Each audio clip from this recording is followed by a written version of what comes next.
Hey y'all, we are CandleLit Books and we are a romance-only bookstore here in Jacksonville, Florida. This weekend we had our first author chat. We featured Olivia Jackson and she spoke about her most recent release, Hunter's Treasure. She was in conversation with Lauren Connolly and here is the video of what happened. Hello everyone. So I'm Lauren Connolly, author of Love in Plain Sight and P.S. I Hate You and other ones, but those are the main ones. And we are here to celebrate Olivia Jackson's newest release, Hunter's Treasure. Okay, so for those of you who don't know, Hunter's Treasure is an awesome treasure hunting romance set on a tropical island, where someone got shipwrecked and ended up getting saved by a very attractive man, which I think is some of our fantasies. But who here, just so we know, spoiler-wise, who here has already read the book? Okay, you're in for a treat. Nice. Okay, so we will keep no spoilers in mind. I'm just going to ask a few questions so you guys get to know Olivia and the book, and then we're going to play like a short little game, and we'll have your questions, so get them ready. Okay, first off, what inspired the idea to write an adventure treasure hunting romance? Particularly this book. I was on a cruise trip with my family, and one of the stops was Dominican Republic, and it was the beach day, so I left my husband with the little kids and I wandered just for a walk on the beach, and I happened to finally realize that I probably walked farther than I should have, and I looked at the jungle, and it no longer was very pretty, clean palm trees with pretty bushes. It was just dark, kind of eerie jungle, and on a beach there was a washed up log, and being romance writer or just writer in general, all of a sudden that log became a washed up woman, and it's like, what would happen if the woman washed up on tropical island, and this is what she saw, and then I turned around and before I became the heroine in my own tragic, I just started walking back to my family, but that idea sort of stuck in my head, and as we keep traveling and probably went home, the plot just kept developing in my head, and eventually I sat down and I wrote the book. It was very different from... And it was so easy, right, writing the book? The drafting was easy. the editing. Okay, so going off of that, how much? So actually, a few years went by between when you wrote this and when it actually got published. So how much did the initial story that you drafted change between there and the published version that we've got today? Quite a lot. I think my first chapter stayed the same. I mean, English was fixed, but the first chapter stayed the same, and the last paragraph in the last chapter stayed the same. Everything else was rewritten, rearranged, and initially when I wrote it, it was very dark suspense romance. We had a mob, we had FBI agents, like a whole lot of things, and the story was stretched through 5 years. Oh. And were they on the island that whole time? No. Oh, okay. She went home, and then things happened, and she had to come back. Oh, okay. She was forced to come back by FBI. I have a friend who has a retired FBI agent. Agent, but he's a husband of hers, and he helped me to write all that FBI plot to make it a little bit more realistic. I mean, sometimes he had to roll his eyes, but he went along. But unfortunately, that whole thing was removed. And first, when I met a romance writer who read the book, and I won first chapter Maggie Award, and she read the entire book, and she sent me her feedback and told me everything I did right and what I did wrong, and then she said, you have to rewrite romance because it's way too dark, and just it's not the way how you write romance. So I rewritten her suggestions, and then I queried my agent. She rejected it, and I wrote the next book. She liked it, and then we sold both books. but my agent said also, no, you have to rewrite from the middle to the end. She said, no FBI, no mob, keep the cats, and and she's like, let's bring in actual like modern pirates and actual treasure, and not just some jewel. I think it was blood rubies that the mob wanted. I think that's how it was written in the beginning, which do exist. They're very expensive. I looked them up. Not that the mob looking for them, but they do exist, and they're very rare. And so yeah, that was like big evolution that this poor book went through. But now it's amazing. Okay, so this is your second book. Your first book was Digging Dr. Jones, which is another adventure romance that's kind of like Indiana Jones-esque if you haven't read it yet. So how was the writing, editing, and publishing process different between Hunter's Treasure and Digging Dr. Jones? So I was trying revive my first book I written, and it had a author main character, and she was giving a pitch about the book that she was writing to her, I think it was a neighbor or something, and it was Digging Dr. Jones. It was like 3 lines, maybe 2, and my critique partner at that time highlighted that pitch, and he said, that sounds so much better. Why don't you write that book? And I was not offended, because when he said that, I thought, you know what? Actually, it's a good idea. So instead of trying bring life into something that's just supposed to be left alone, because the job of the first book you write is just to put you on a path of writing. That's it. And I wrote it. It was so fast. It was like 3 months of drafting and then a few months of editing with the critique partners, and then I started querying it. Okay, maybe it was 6 months of editing. And then I got an offer of representation with my agent. So that book was much easier to write. I don't know why. And even though my agent did send me 11 pages of her thoughts, and first page was what she liked, the rest was what she would change. It's like, you know, it's not, she just suggests how to make it better. Yeah. And we work together. It's like give and take, you know, fine, I'll change this, but I'm going to keep this because I really, really like it. Yeah. And she still made the offer. And like sometimes agents will do an R&R, which is revise and resubmit. So it's like they give you feedback, but they don't want to sign you until they can like see that you did it. But she was like, no, I believe in you. I want to revise with you as a client. So that's awesome. Yeah. So, and so that was, I guess, Digging Dr. Jones did not go through too many rewrites. Maybe because either I already kind of knew what I was doing, or maybe because it just was a different book. I don't know. Yeah, so like Digging Dr. Jones was like your third book that you wrote, but first one that came out, and then, nice.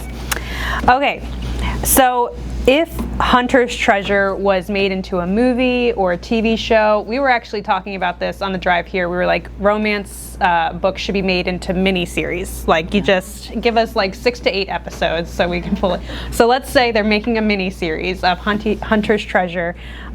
Who are some of your dream castings of the main characters? When I wrote this book many, many years ago, I watched Wonder Woman, and I really liked Gal Gadot, so that's what I'll probably cast. And, you know, Henry Cavill is my man. I love him. Probably not allowed to go see him. But I don't think he'll be perfect man for this book, because please don't tell him, but he's only 6'1", and I don't think he looks good with blonde hair. And Hunter is taller, and he has blonde hair, so maybe Chris Hemsworth. So, and there's a picture floating on him with the cats, so apparently he likes the cats. So. Yeah, if you have the book on the back, isn't there a cat on the, the cover, so you can see one of the island cats. But I'm really not picky. If they want to make a show out of anybody they want to hire, I'll be okay with it. Yeah. Does anyone here have someone they would want to be stranded on an island with? Any suggestions? You know, so when the TV producers approach her. Yeah. Anyone? Have to be real. No. We live in fictional worlds. all the books, all the boyfriends on the shelves back there. Anyone? Okay. Okay, so we have our main two characters. We've got Sydney and Hunter. So Sydney is a data analyst, and Hunter is a deep sea fisherman. These two are stranded on an island together, and I wonder, if you were stuck on an island and forced to survive, what skills do you have that would contribute to your success for survival? By myself. By yourself. At least I'll be able to sing and nobody gonna be judging for my singing. I probably will be able to make a fire. I don't know. Never tried it before, but for some reason I feel very confident I can make a fire. I'll follow Tom Hanks' Castaway, all the things that he made, done to make a fire. And I'll probably be able to make a shelter. Would it be waterproofing leak? I don't know. But it will be at least sheltering me from the sun. And maybe I'll catch a fish. Maybe. I don't know. Maybe. I don't know. Hopefully the rescue boat is coming pretty fast, is basically what you're saying. Okay, so Sydney, our main character, she may not be trained in survival, but she does have a head for solving puzzles, which helps because in addition to being stranded on this island, they are also hunting for treasure, and they need to figure out some puzzles and clues and whatnot in the book. So do you enjoy working on puzzles, and if so, what kind, and how did you go about creating the clues and the puzzles in this book?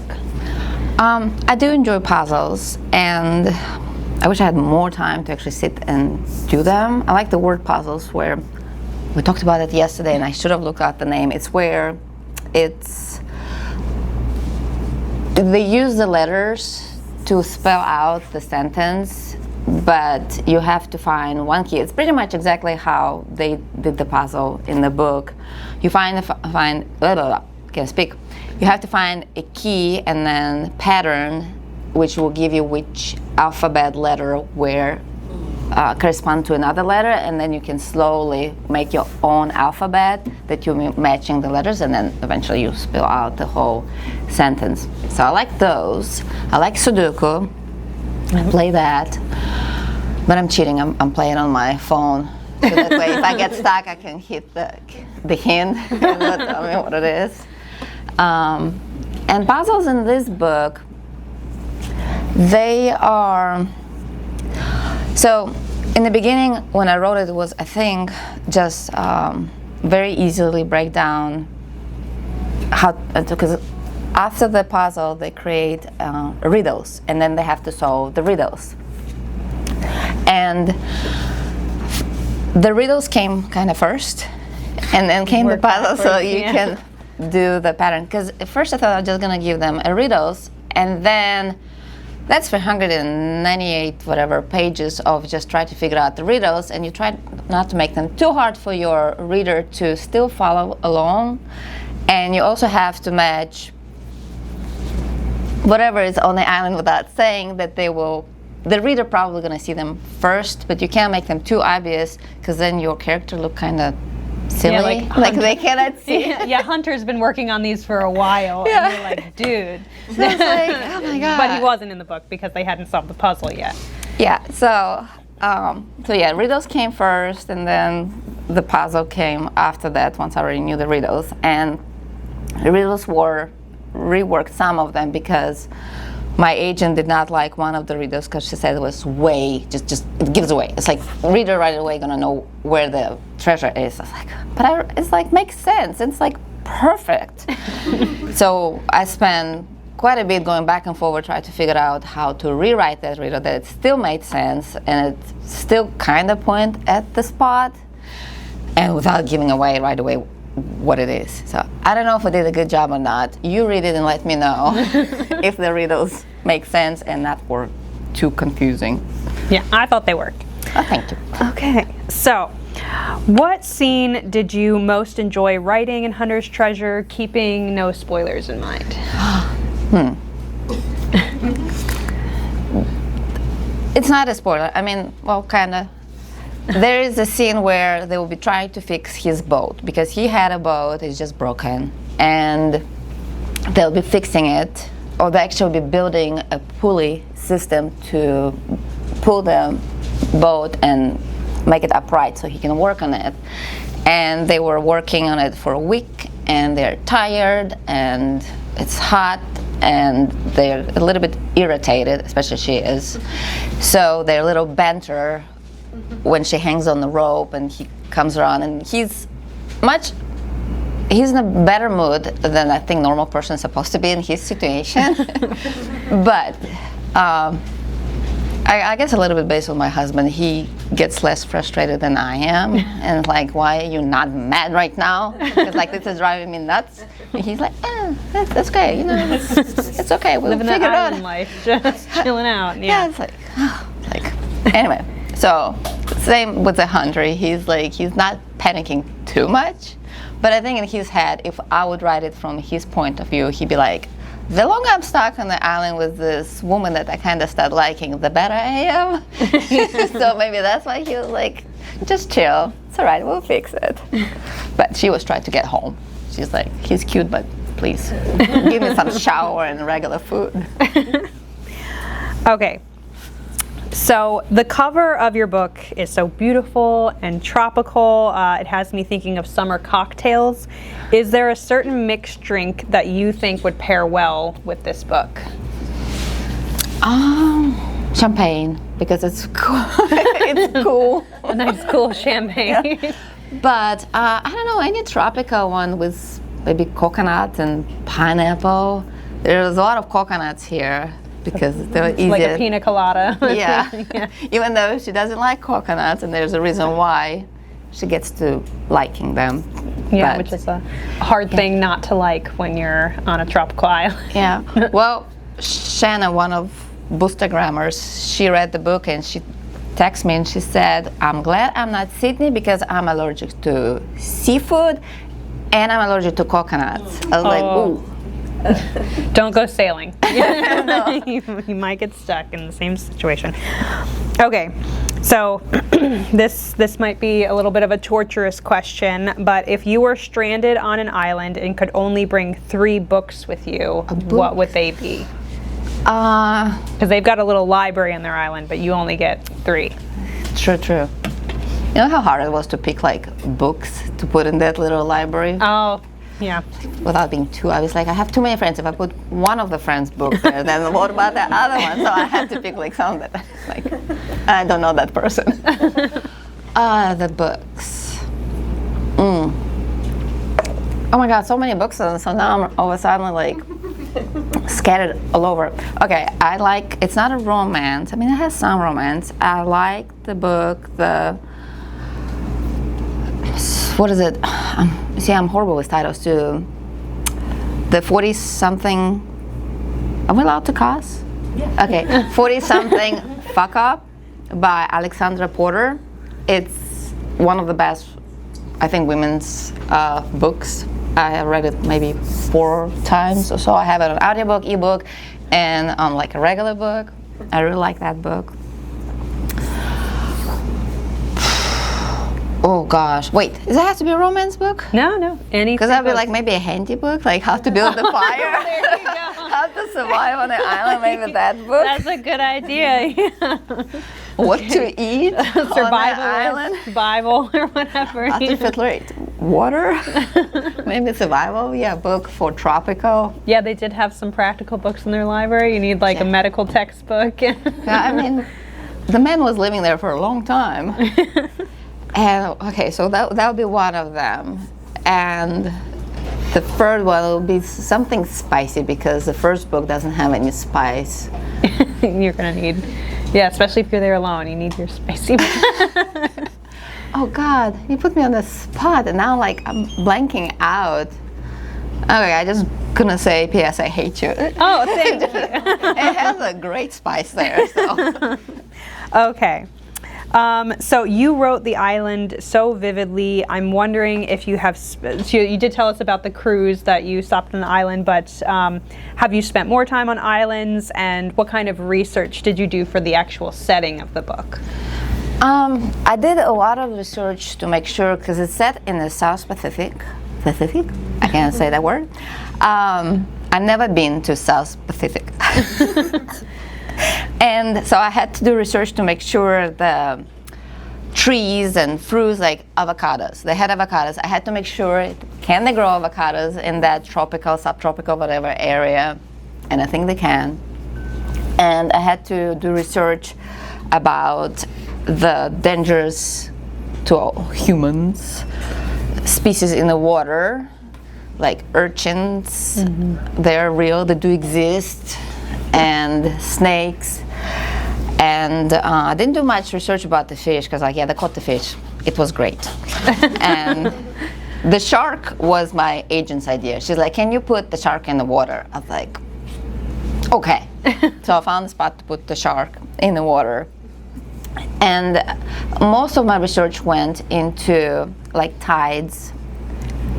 And at first I wanted to have very drastic tides like they are up north. Well, I learned they're only up north or down the south, and not really in the middle. There's some tide, but not so much. So I had to change tides to be normal, just like here in Florida, not too dramatic, because I didn't want a reader who really into the tides to give me 1 star saying that woman knows nothing about the tides.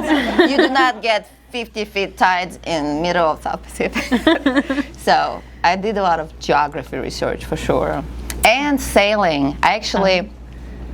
I spent so much time to figure out how long it would take from Australia to Cook's Island that I reached out to Trish Dollar, romance writer. She lives in, I think, in Tampa, because she sails a lot. So I slid into DMs, explained to her what I'm doing, and I asked her, by any chance, can you calculate how long it would take in the normal weather to go from here to here? And she gave me the answer. So if it's wrong, it's her fault. Nice. Okay. So it's always nice to share the love. So if someone finishes your book and they really enjoyed the treasure hunting vibe, what is another book you would recommend for them to read? Okay, I'm gonna butcher her last name. Josie Gora? No? Yeah, that's okay. Right. Yeah. I love her books, and just her recent one came out, The Last Crusade, L-U-S-T, Last Crusade, and it's set in Greece, and it's fantastic. I think it's one of my favorite out of 3 of them that she's written, and her next one is about the pirates. That's what she told me. So I can't wait for that one. She's just now writing it. So her books are adventure, and it's great. I think first one was set in Brazil or in Mexico, and second one was set in Brazil, and this one is in Greece. I don't know about the pirates one, but her adventure is great. Nice. Okay, what are you working on now? What's coming up? What's going on in your writer life? I'm trying to finish my next book. So what I'm working on right now, it's not adventure, but it's more like a Clue and a Knives Out, but without the murder. Because I want to write I want to write romance where they're set in the castle. There's a suspicious cast of characters, and they have a task of finding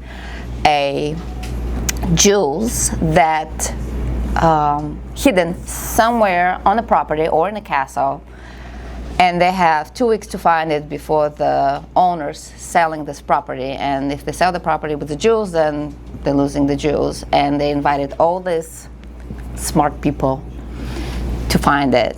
And my main character, she is a developer of escape rooms, so she's good with puzzles, and puzzles are in the books. I like puzzles. Yeah. And one of the people that they invite is her nemesis from her previous job.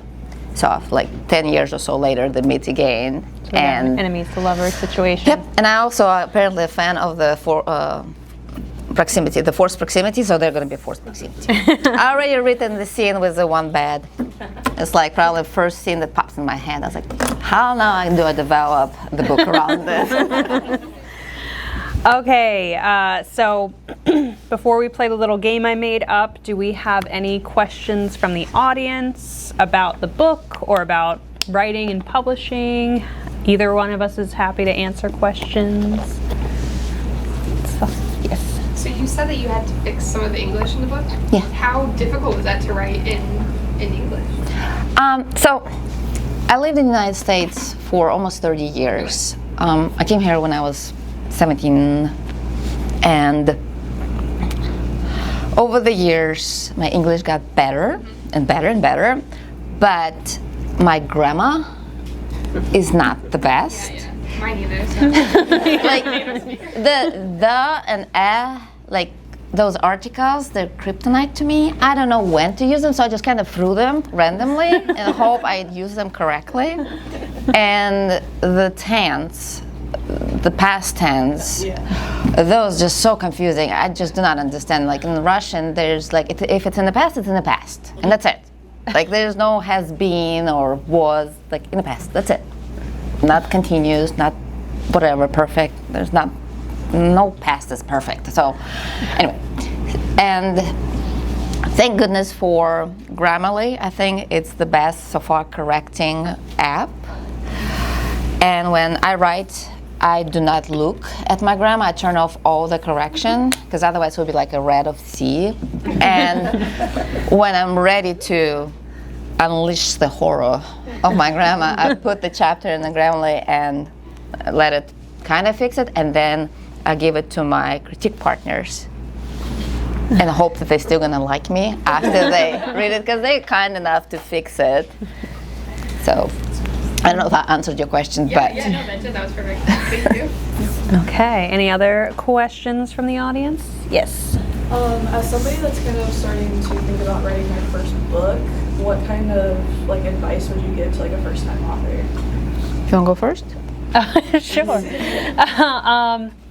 Well, I mean, like what you just said about turning off the grammar and everything, I think one of the biggest like aha moments for me was when I gave myself permission to write a bad, sloppy first draft, because it can be very like it can hold you up if you're like, I need to write this sentence as well as my favorite author wrote her sentences, and it's like maybe it'll get there someday, but it's editing is a lovely part of the process where you can fix things. And so I would say that if your first goal really is to prove to yourself, I can write a full-length novel, whether it's good or bad, it's such a large project, you kind of just need to prove to yourself that you can do it.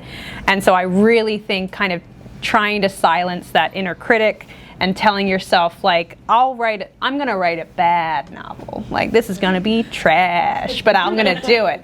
That's a really good, because I did, like, the first full-length novel I wrote, no one has ever read.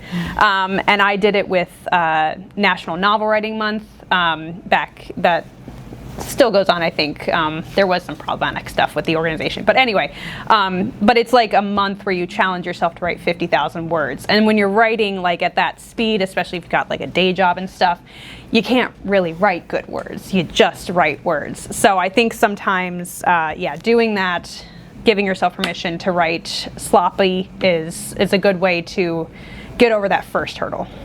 Yeah, and you said romance? You want to write romance or just anything. I'm a huge like romance and fantasy and reader, and I have lots of ideas for both. Like I would like to ideally write like a cowboy romance. I would love to write like a monster novella.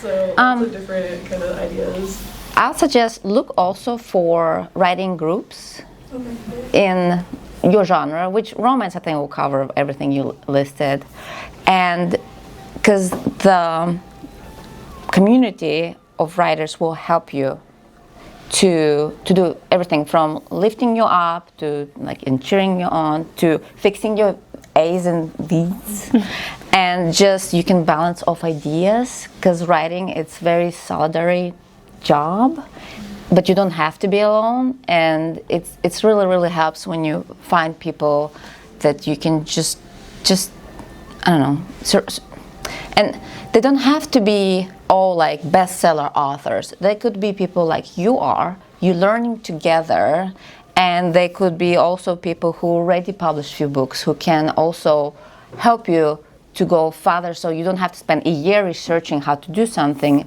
You can ask them and they'll say, oh yeah, read this book or do that. And that's so find the writing groups, and they are everywhere. If you don't know any writing groups around where you live. It could be just online groups. And if you can't find online groups, reach out to me and I'll help you to find those groups. And like, if you have any questions, you can find me on social media, DM me, and I'm more than happy to answer any questions and help. Okay, any other questions from the audience? I have one. Yes. So when you write your books, was there a scene that was like deleted or something that you wish would have been in the book and Final read it? I have so many. Do you have any in your books? Oh gosh. Okay, well, so Love in Plain Sight is a flight instructor and flight student. This is more like a scene that I was like, don't write that. And it was having a steamy scene in the cockpit of the airplane. And I was like, it seems like a good idea for a plane book, but I'm like, the type of airplanes that they fly in this, they're Cessnas, they're very small, they're very like delicate, like you tap the instruments and the plane's going all over. And also my dad is a pilot and he was my main source of pilot information, so I couldn't be like, Dad, how does the main character give a hand job to the pilot in this book without making the plane go crazy? So that's like a scene that I was like, I would kind of like to do it, but there's tension while in the plane cockpit. But I save the steamy scenes for like when they're on the ground, and I'm like, I can figure this out without my father. So that's for me. Well, in this case, pretty much the half of the book were thrown out with FBI and whatever. But God, the deleted scene.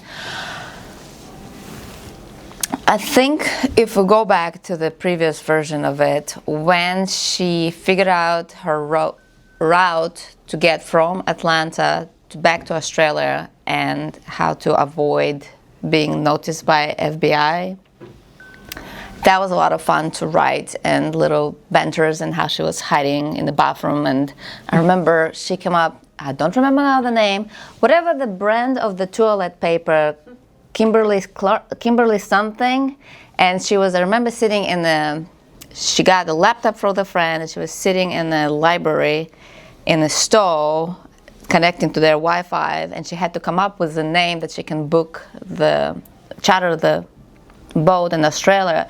And she looked at the toilet paper and it says Kimberly whatever. She's like, it's kind of normal name. And like later in Australia, people's like, are you a celebrity? Like, I heard your name somewhere. So like those, I think that's was my favorite scene, but I didn't know how to fit it to this book. Do you think that you would be able to develop what you had to take out of this book into something totally different, like the FBI part of it? Do you think you could use it in a different way? I think so, and I hope one day I can. I just have to figure out why would the person have to go to a different, maybe it's not Australia, maybe it would be something else. So yeah, I really like it because I really like my two FBI agents, and I feel bad for my friend who spent so much time working on the romance. And I mean, I don't know he even reads romance, but so yeah, one day I hope so, because it was fun, but it has to be like a different kind of adventure. Any other questions? Yes. So we like to make reading like immersive for readers. When you're writing, is there anything that you do to immerse yourself in writing? Like, are you listening to something specific? Are you burning a certain candle? Like, I like to work in coffee shops because I am the type of person who will be like, oh, I need to look this thing up on YouTube, and then it's like half an hour later and I've just been scrolling through YouTube videos. So I'm like, if I'm out in public, then people might see my screen and I need to look like I'm professional. But so sometimes in order to like block out other people's conversations, I'll listen to things, and I like to listen to music that doesn't have lyrics but kind of matches the vibe of the book. So if I'm working on a rom-com, I'll listen to kind of maybe like pop instrumental or like cozy reading. And then if I'm working on magical books, because I also write magical books, I'll listen to kind of like more fantasy-esque. But again, I can't have lyrics or else I'll start like singing along to them. So that's what I do. Yeah, I know lyrics because I do catch myself just singing along and then just finding myself staring at the window and just sitting there thinking. So yes, I have a long list from, usually it's from the movies, the soundtracks, and it's the latest one that I added, it was from Formula One, the Hans Zimmer song, so it's my latest, but it will go from Man on Fire to some yoga class I was listening to. I like the song, so I kind of to the Formula One. So it's like all over the place. And then I have a separate one for the spicy scenes. Those have some words in it, but it's just kind of hard to find like a lovey-dovey sexy songs without the words. But most of it is like from Enigma, from like, I don't know, you guys probably too young, from from 90s Enigma albums. They kind of like sexy. No, well, I guess there's some, but I think it's French, and I don't speak French, so I can sing along. Oh, there you go. Or maybe it's Latin. I have no idea. But so I listen to that, and I do burn candles. But I have such a big. When I signed the contract, I got a lot of. She's writing a bestseller candles from my friends, so I'm slowly burning from them. But I only burn them when I write. Like as soon as I'm done writing, I'm blowing them off, so I would not like get to the end of it. Saving them. Yeah. So yeah, once I run out of them, I'm not quite sure. I guess I'm just gonna get out of candles. So yeah, candles is. Well, you can stock up here. Very true. Actually, it smells some already. Yeah. Do you get like a coffee shop candle would probably be good for me because then I can like True. make a coffee shop at home. Other questions? I kind of want to follow up. Oh, sorry. No, you can go ahead. Do you have playlists created with all the music you like to do for certain kind of books? And if so, what are they titled? Have you named them anything fun? I have taken other people's playlists. So one of my top Spotify played artists was like Squiggly Pig. And it was just a random person that had put together like a playlist that I kept listening to, and I was like, it looks like I'm listening to Squiggly Pig a lot, and it was weird. But so like, Reading at Night, No Vocals. That's like the name of the playlist of one, and Bridgerton official playlist. And those, but yeah, I don't make them. I don't know. Do you put together? One, it says love scenes, but the main one that has like random stuff is just whatever first song I picked, and that's what it is. Yeah. I will make playlists for the books a lot, and I'll like listen to those, and those do have lyrics because I'll listen to them like as I'm driving to the coffee shop to get me in the zone for the book. So like Love in Plain Sight and P.S. I Hate You have playlists in the back of them. Have you made playlists? I mean, my publisher did, and they asked me any songs you want to put in, and I usually just said, because usually they already pick the ones that I would have picked too, and mine is like, I think for this one I suggested like something from 90s, maybe Janet Jackson or something. I was like, oh, they're probably gonna make fun of me or something. But they took all suggestions, so I'm like, okay. We had another. Yeah, I have a question.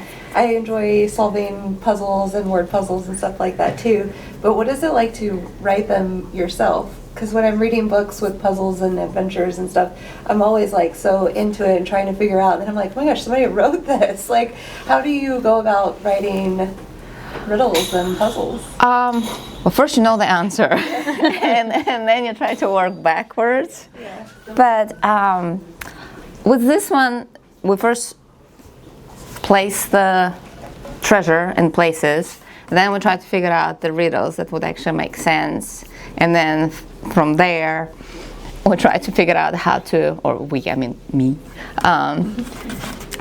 to match the numbers to the letters. And actually the first time when I written the book, the answers were actually in the books. The library was like 5 times bigger in the house. Oh. And the numbers were the page in the book, and then the line, and then the letter. And the way how she solved it my agent said it was lame. Well, she might have used a very pretty British word. She said it was too easy. She's like, no, it's too coincidental. It's too easy. It's like, redo it. So off the books went away, and we had to figure out a different way.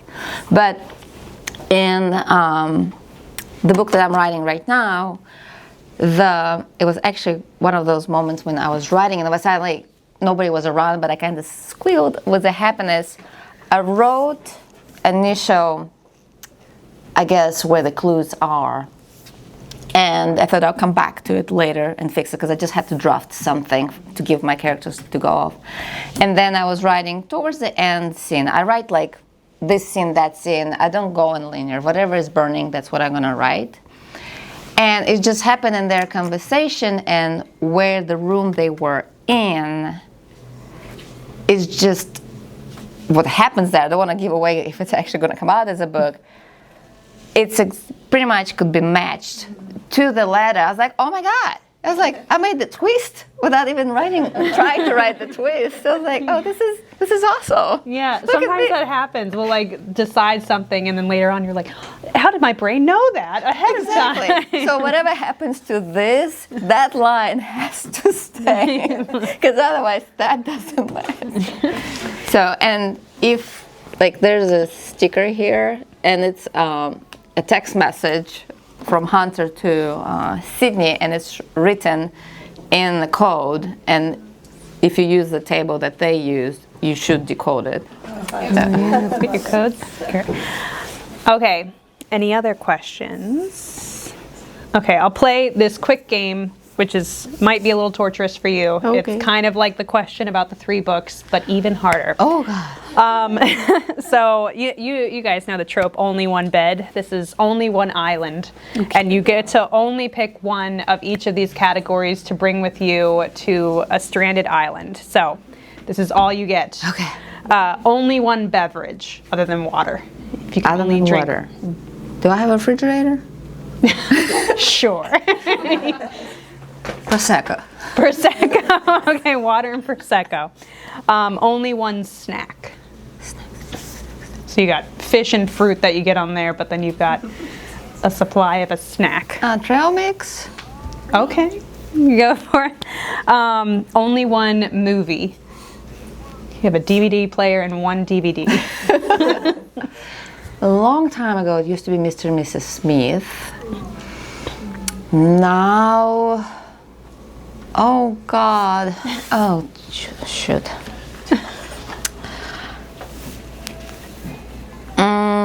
One of them, Man from U.N.C.L.E. with Henry Cavill. Oh, of course. Anyone else know what their one movie would be? Yeah. I might pick something long, like Lord of the Rings, just because I get bored. Avengers Endgame would be mine. Oh, okay. We need something with some action to distract me, I think. And lots of eye candy. And be able to cry, yeah. Only one series. You're trying to push the... And mine would be Game of Thrones. Oh, well, yeah, that's going to set you up for a while. Won't you be afraid to sleep while those White Walkers come out? Game of Thrones, I love it. Oh God, I'll be too scared. When you get a little too hot, you go to the north. Okay, only one nail polish color. Probably the one that like strengthening. Because I'll have to. You're like all practical. You're like, I'm gonna need strong nails and trail mix. Yeah. Okay. So this is assuming that you've got a friend there with you. Only one game, like board game or card game. Well, definitely will be cards, because you can play a lot of different games with the cards. So I'll take cards. A deck of cards. Actually, I have a deck of cards with me in my bag. Okay. Anywhere I go, I have them. Okay, so it's kind of we mentioned it earlier, it's kind of a running joke that our main character, Sydney, does not like the coconut shampoo, but that is all that is available. So only one shampoo scent. So like, what's your favorite scent to have of? You see, I love different scents, but my skin doesn't. So I have to go to like cleaner, grassy scent. But if my skin would actually respect my choices, it would be, what are the herbal lessons? Oh, yeah. Their fruity smells, I really like them. Yeah. Like sometimes I want to, in Walmart or Target, I just come and smell them and I was like, can I have them? And then just move on. Okay, so let's assume that you have salt and pepper, but you can only have one other seasoning. What other seasoning would you bring? So if I say Cajun, is it like counted? Sure, you got the bottles of Cajun seasoning. Okay, I'd probably be garlic powder. And then only one CD, so you get an entire album that you can bring. I'm giving you more than just one song. But it's like one band, or I burned it? Is it like a mixed CD? It is a one band's album, one CD. Anyone in the crowd know theirs? Which one? Evermore, okay. Any of hers would work, but then I was like, what if I need the one like a beat that makes me like want to build something, a raft or something? Yeah. Well, then I'll go with her choice. Okay, there you go. Taken from the audience. Okay, great, awesome. That was all I had. Thank